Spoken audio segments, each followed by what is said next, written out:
Edgar Allan Poe, The Sphinx. During the dread reign of cholera in New York, I had accepted an invitation of a relative to spend a fortnight with him in the retirement of his cottage Horney on the banks of the Hudson. We had here around us all the ordinary means of summer amusement, and what with rambling in the woods, sketching, boating, fishing, bathing, music and books, we should have passed the time pleasantly enough, but for the fearful intelligence which reached us every morning from the populous city. Not a day elapsed which did not bring us news of the decease of some acquaintance. Then, as the fatality increased, we learned to expect daily the loss of some friend. At length we trembled at the approach of every messenger. The very air from the south seemed to us redolent with death.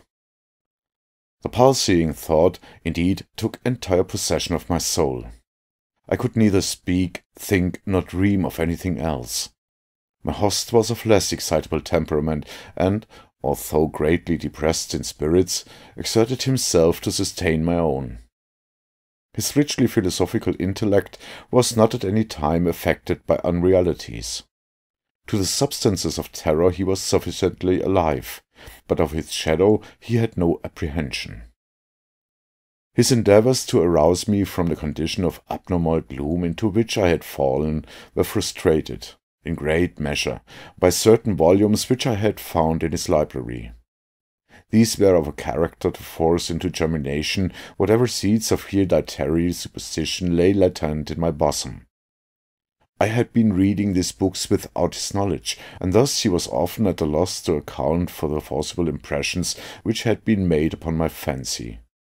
A favourite topic with me was a popular belief in omens, a belief which, at this one epoch of my life, I was almost seriously disposed to defend.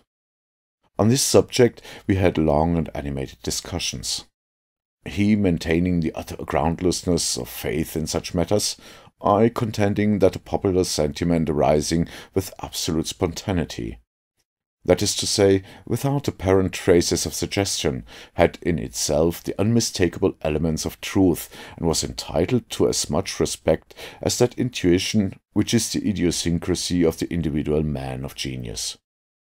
The fact is that soon after my arrival at the cottage there had occurred to myself an incident so entirely inexplainable, and which had in it so much of the portentous character, that I might well have been accused for regarding it as an omen.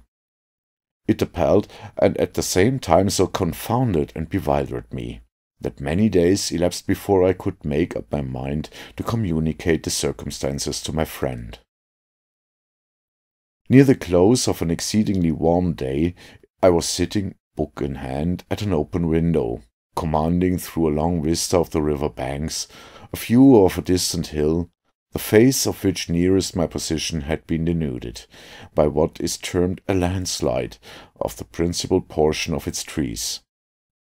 My thoughts had been long wandering from the volume before me to the gloom and desolation of the neighbouring city.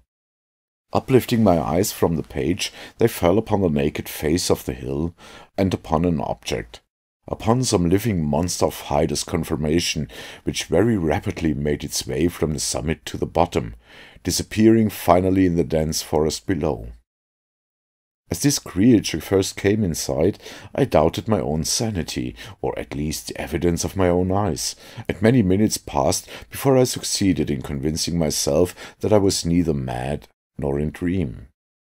Yet when I described the monster, which I distinctly saw and calmly surveyed through the whole period of its progress, my readers, I fear I will feel more difficulty in being convinced of these points than even I did myself. Estimating the size of the creature by comparison with the diameter of the large trees near which it passed, the few giants of the forest which had escaped the fury of the landslide, I concluded it to be far larger than any ship of the line in existence. I say ship of the line because the shape of the monster suggested the idea. The hull of one of the 74s might convey a very tolerable conception of the general outline. The mouth of the animal was situated at the extremity of a proboscis, some 60 or 70 feet in length and about as thick as the body of an ordinary elephant. Near the root of this trunk was an immense quantity of black shaggy hair, more than could have been supplied by the coats of a score of buffaloes, and projecting from this hair, downwardly and laterally, sprang two gleaming tusks not unlike those of the wild boar, but of infinitely greater dimensions. Extending forward, parallel with the proboscis, and on each side of it, was a gigantic staff, 30 or 40 feet in length, formed seemingly of a pure crystal and in shape a perfect prism. It reflected in the most gorgeous manner the rays of the declining sun. The trunk was fashioned like a wedge with an apex to the earth. From it there were outspread two pairs of wings, each wing nearly 100 yards in length, one pair being placed above the other, and all thickly covered with metal scales, each scale apparently some 10 or 12 feet in diameter. I observed that the upper and lower tiers of wings were connected by a strong chain. But the chief peculiarity of this horrible thing was the representation of a death's head, which covered nearly the whole surface of its breast, and which was accurately traced in glaring white upon the dark ground of the body, as if it had been there carefully designed by an artist. While I regarded the terrific animal, and more especially the appearance on its breast, with a feeling of horror and awe, with sentiment of forthcoming evil, which I found it impossible to quell by any effort of the reason, I perceived the huge jaws at the extremity of the proboscis suddenly expand themselves, and from them there proceeded a sound so loud and so expressive of woe, that it struck upon my nerves like a knell, and as the monster disappeared at the foot of the hill, I fell at once, fainting, to the floor. Upon recovering, my first impulse, of course, was to inform my friend of what I had seen and heard, and I can scarcely explain what feeling of repugnance it was which, in the end, operated to prevent me.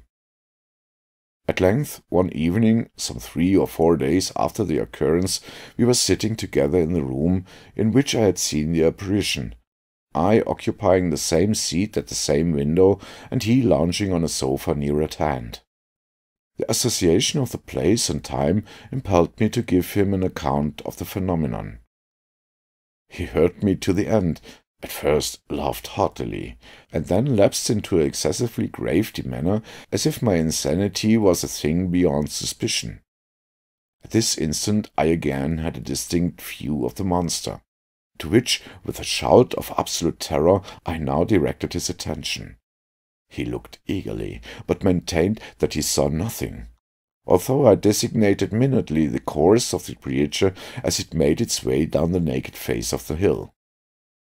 I was now immeasurably alarmed, for I considered the vision either as an omen of my death, or, worse, as the forerunner of an attack of mania. I threw myself passionately back in my chair, and for some moments buried my face in my hands. When I uncovered my eyes, the apparition was no longer apparent. My host, however, had in some degree resumed the calmness of his demeanour, and questioned me very rigorously in respect to the confirmation of the visionary creature.